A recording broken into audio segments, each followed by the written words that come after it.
屏东邦山要起9座风力发电机，引起地方反弹。居民认为业者对噪音和生态影响拢无评估好势，伫咧会议当中，佮直直拍断厂商的话病，未少人提早离开表达不满。不过厂商强调会继续沟通。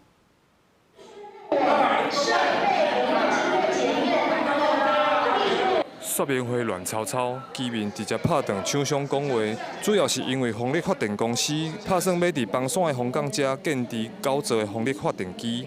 19举办第2摆的地方说明会，邦山甲西仔乡大约有50位居民到现场，反对的声音袂少。有村长就批评讲，开发的计划拢无含当地原住民参详，厂商嘛拢无评估噪音甲生态影响，互因感觉真不满。这种的做了，你拄仔像就以前生讲什么破疗，规规的没有事了，人很细，人有魔音传到。所以你们开发的位置虽然不是属于在我们原住保留地，但是属于我们的传统领域。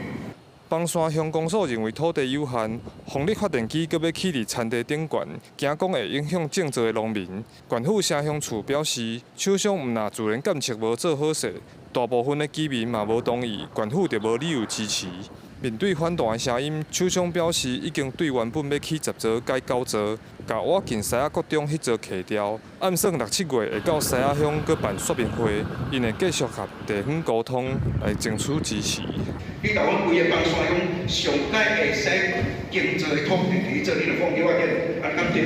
对。 会有倾向不支持的，其实地方也会有倾向支持的。像我们上次在说明会的时候，很多做芒果的这个果农就说啊，地方外移啊，如果说你们会来这里提供给我们一些补助，或者我拿到一些租金，我也不用耕作的这么辛苦。虽然厂商做真侪准备来，要针对居民的问题做回答，不过居民对当地的开发实在无认同。说明会才开始无偌久，居民发表意见煞就提早离开，双方要达成共识，恐惊搁要一段时间。